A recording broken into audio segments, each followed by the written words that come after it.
Olá, nessa videoaula aqui sobre a classificação do edema. Quais são os tipos de edemas e como classificar da maneira correta, como avaliar, né? Fazer essa inspeção e avaliar o meu paciente de UTI. Olha só, pessoal, vamos aí, né, ao conceito, né, do que é o edema em si. Nós sabemos, pessoal, que o edema é conhecido também como o inchaço. O inchaço que é caracterizado pelo acúmulo de líquido. Esse líquido é o fluido intersticial, ou seja, o fluido que existe ali entre as células nos tecidos ou órgãos.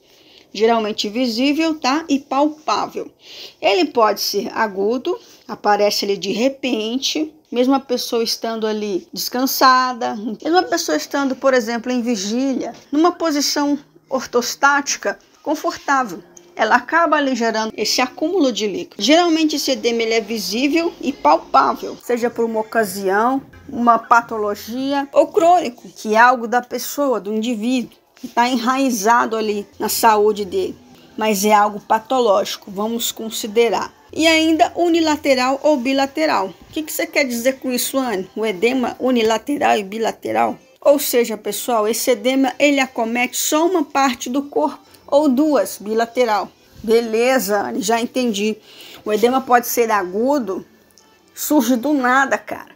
Eu dei um tropeção ali, opa, o edema surgiu. Eu tive uma fratura ali, Deus me livre, em nome de Jesus. O edema surgiu.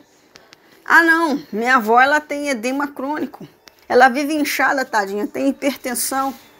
Aí já é um edema crônico, entendeu? Então assim, dá pra gente classificar legal.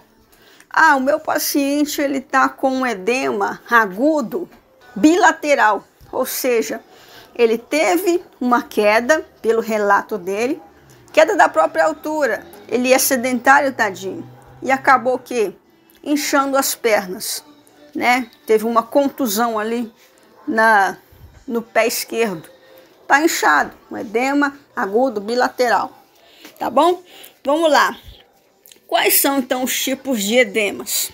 Nós já aprendemos aí a dar nome, né, a esse edema. Agora nós vamos entender quais são os tipos de edemas. Entre eles nós temos o idiopático, que não tem causa conhecida, meu querido. O localizado. Acontece que o acúmulo de líquido se dá em determinada área do corpo. São exemplos comuns um ferimento, uma reação alérgica. Então, do nada, eu tenho alergia a uma determinada tecido de roupa. Entrei em contato, do nada, cara, vem um edema. É assim, reação do corpo. Reação do corpo para se defender dessa alergia. Mas o edema em si é algo ruim. É algo que está indicando que algo não está legal. Edema generalizado. Pode acometer todo o corpo. Pode ser um edema mais moderado a grave. Sempre é moderado a grave, generalizado. Moderado quer dizer que ou você cuida rápido, resolve rápido, trata rápido, ou esse paciente pode ali entrar em anafilaxia por causa desse edema.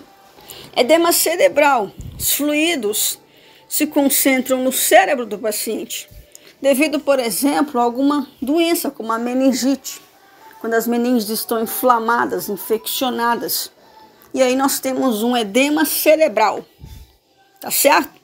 Edema pulmonar. Edema pulmonar. Edema agudo de pulmão. Olha só.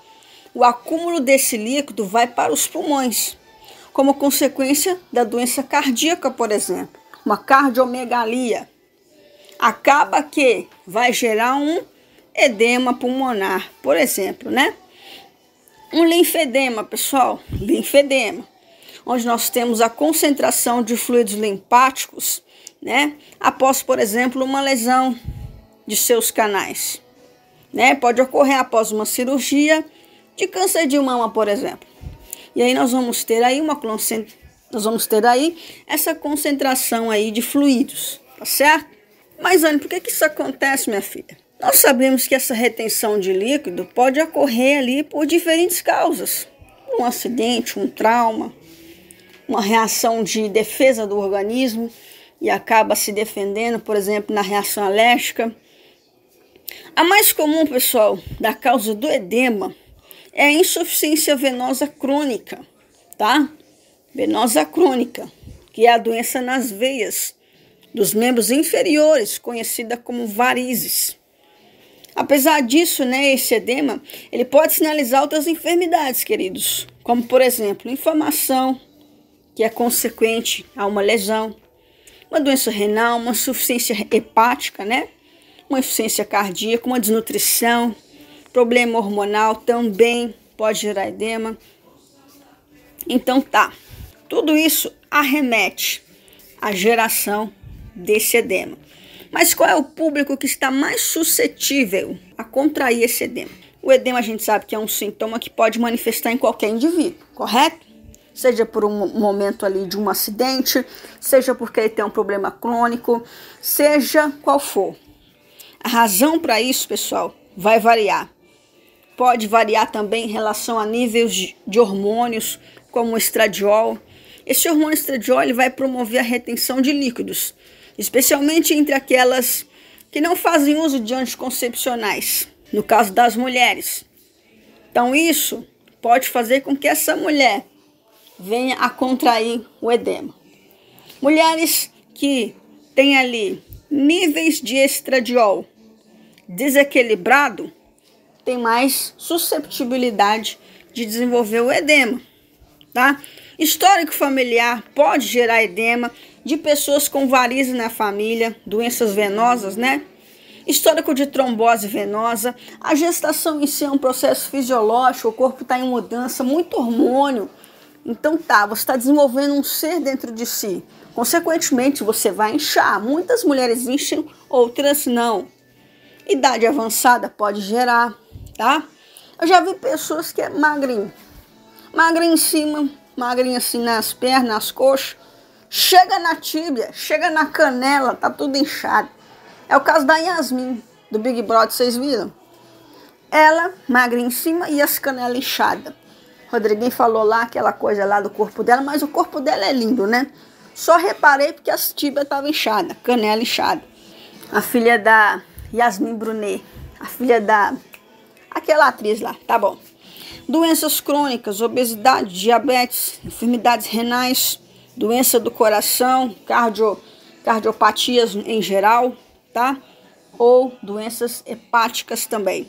Pessoas que têm histórico de doença crônica, seja renal, seja cardíaca, seja abdominal, enfim, pessoas com histórico de comorbidades crônicas, hipertensão, diabetes, tudo isso faz com que esse indivíduo esteja mais susceptível a contrair um edema uma vez ou outra na vida, em situações crônicas, até mesmo levar isso arrastado aí com ele. Tá certo? E Anne, o que é o sinal de cacifo? O sinal de cacifo, pessoal, é quando eu avalio o meu paciente no meu exame físico. O paciente está lá em posição em decúbito dorsal, deitadinho, eu estou avaliando o membro inferior dele, os pés. Vamos dizer que ele está com um edema ali unilateral, tá? Edema agudo unilateral. Por quê? Só num lado do membro inferior. Hein? Só tem um lado dele ali inchado, só tem um lado, tá bom? Eu faço ali a digitopressão com o meu dedo médio e o meu dedo indicador. Vou fazer ali a avaliação. Inspeção primeiro, depois eu vou fazer a palpação. Método de avaliação do edema, tá? Na anamnese, no exame físico. Então eu vou fazer o quê? Indicador, dedo médio. Eu vou fazer a digitopressão nesse membro. Vamos dizer que é no membro inferior esquerdo.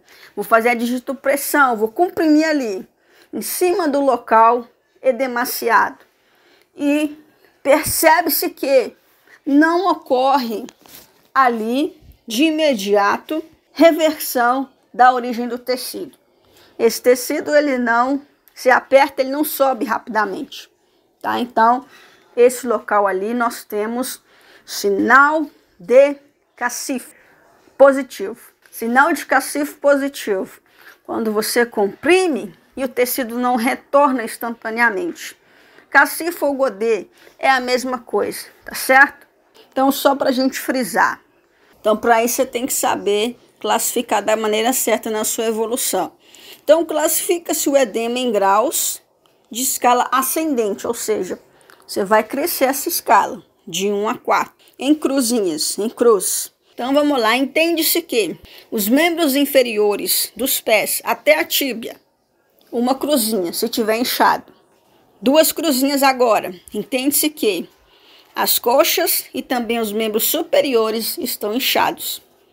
Alastra-se por todo o corpo esse edema, incluindo ali as cavidades serosas. Excluindo ali as cavidades serosas. 3 cruzinhas. Edema generalizado, anasarca. O corpo todo ali, 4 cruzinhas. Então, dos pés à tíbia, 1 cruzinha. Das coxas aos membros superiores, 2 cruzinhas. Alastra-se por todo o corpo, excluindo apenas as cavidades serosas, 3 cruzinhas. Edema generalizado ou anasarca, 4 cruzinhas. Tem alguma dúvida? Deixa nos comentários. Que Deus te abençoe, te dê a paz. Vamos crescer esse canal, gente. Anidi, tá? Deus te abençoe.